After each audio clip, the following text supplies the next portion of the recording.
Our 5-day tour of Bolivia began in the capital city of La Paz. The elevation of La Paz is 12,795 feet above sea level, making it the highest capital city of the world.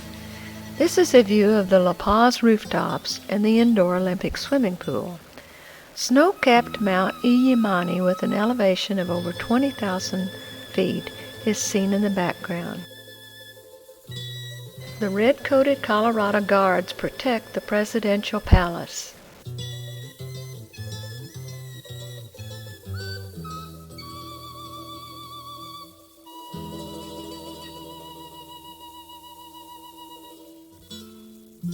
The Indians of Bolivia are very superstitious, and this area of La Paz, known as the Witches' Market, caters to their beliefs. These morbid black objects are mummified llama fetuses. They bury some of the figures seen here in the ground before starting construction of a house.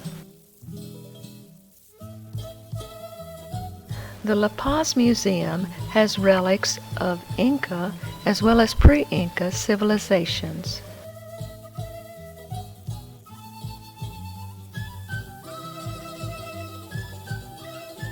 Even the relatively small churches have elaborate interiors.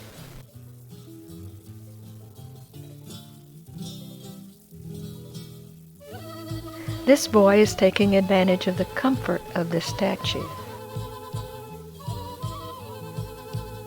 Since some of the people cannot read, hawkers call out the destinations of the minibuses to prospective passengers.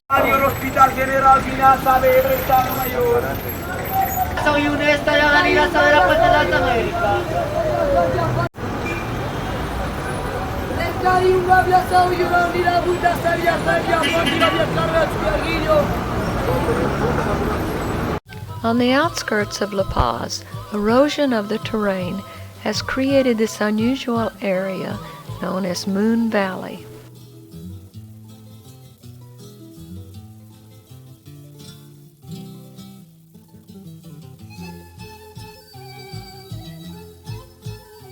Lovers find seclusion in these nooks and crannies for their lovemaking.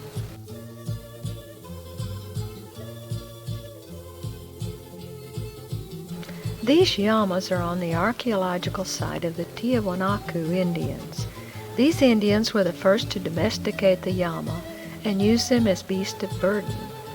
Evidence of Tiahuanacu's existence as an advanced civilization dates back to 1600 BC and lasted until they disappeared in 1100 AD. In order to accurately position this temple for astronomical observations, the Tiahuanacans aligned this wall with a white spot on the distant mountain. The Tiahuanacu god Viracocha is depicted on the upper part of this monument. The rows of figures on the lower part make up a lunar calendar, similar to that of the Aztecs. This would indicate that there had been some communication between the Aztecs and Tiahuanacans.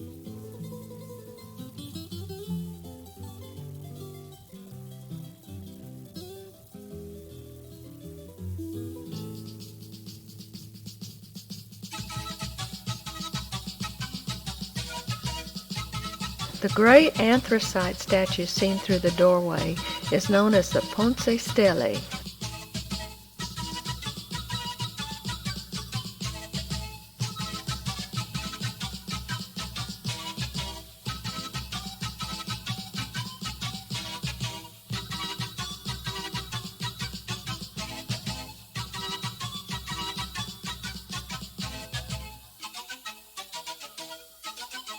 Historians believe that this was a sacrificial pit where people were sacrificed to the gods.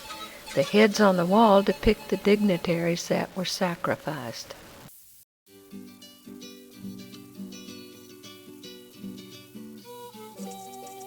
The next destination was the Inca Utama Hotel on the shore of Lake Titicaca.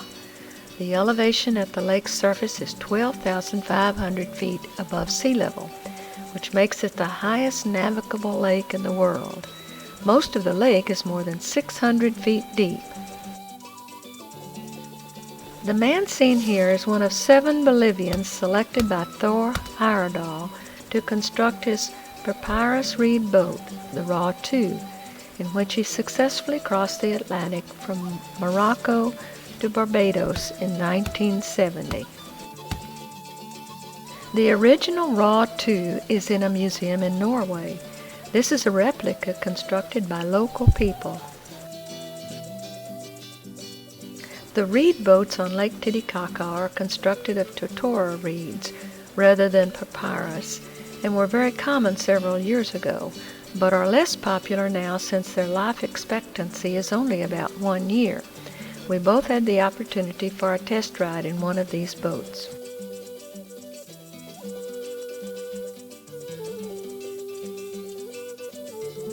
We had several excursions on Lake Titicaca aboard one of these hydrofoils.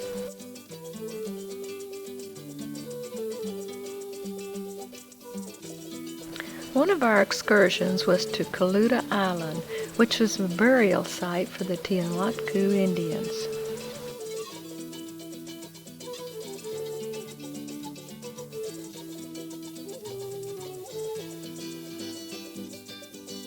We had to board a smaller boat to navigate through these totora reeds before reaching the island.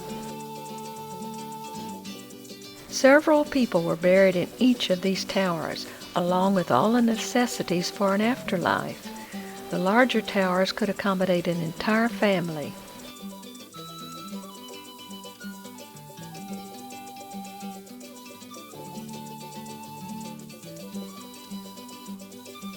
The boat captain brought lunch to the island for us.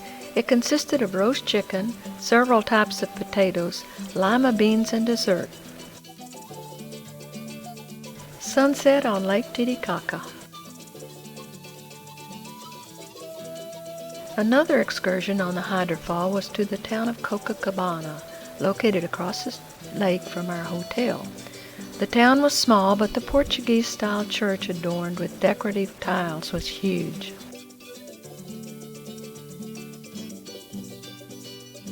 The elaborate altar was made of gold and silver.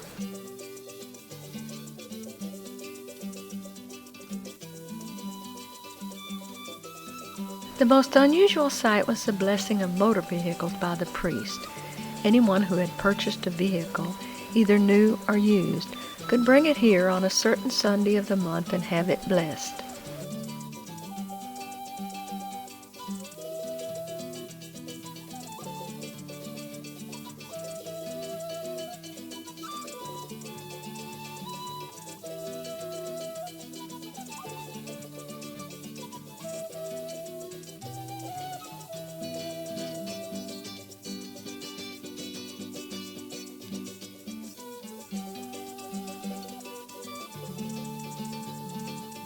After the vehicle was sprinkled both inside and out with holy water, it was sprayed with champagne and covered with flower petals. Firecrackers were set off in front of the vehicle to finalize the ceremony.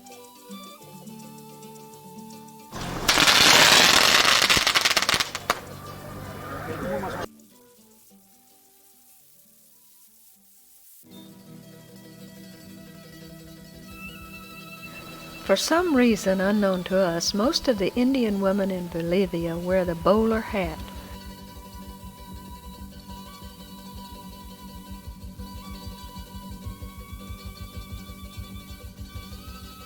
Even though Copacabana is remotely located and off the regular tourist route, its Sunday market with its many stalls displaying colorful bags of popcorn was both photogenic and lively. Sheep meat is sold at this stall, as you can tell by the sheep's head on the table. The spice vendor.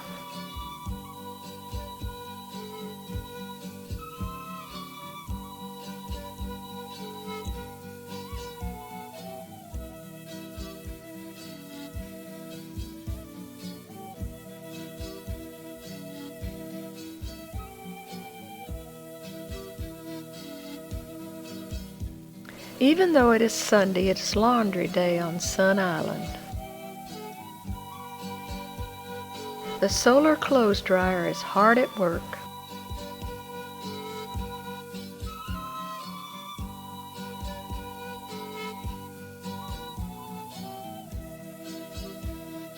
As the moon rises over La Paz and snow-capped Illimani, we will bring this video to an end.